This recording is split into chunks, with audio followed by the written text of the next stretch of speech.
Pemirsa, Mahkamah Konstitusi dalam sidangnya memutuskan untuk melaksanakan pemungutan suara ulang atau PSU di Kabupaten Empalawang.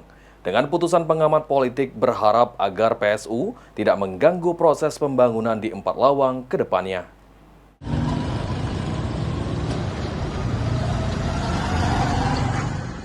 Dikemukakan pengamat politik Haikal Al-Hafa, akan dilakukan pemungutan suara ulang di Kabupaten Empalawang cukup mengejutkan banyak pihak, dan pelaksanaan PSU harus dilakukan dengan cepat sehingga tidak mengganggu proses pembangunan di Kabupaten Empalawang.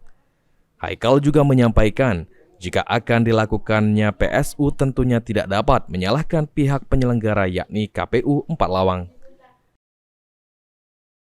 Dilaksanakan dengan cepat sehingga masyarakat tidak menunggu proses pembangunan karena sedikit banyak akan mengganggu proses pembangunan dengan adanya PSU ini. Ini yang menjadi kerugian masyarakat. Semua kebijakan-kebijakan itu akan tertunda karena kepala daerahnya masih dalam proses kompetisi.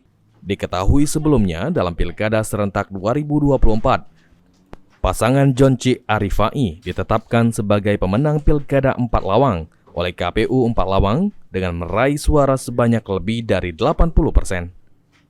Tim Liputan PAL TV.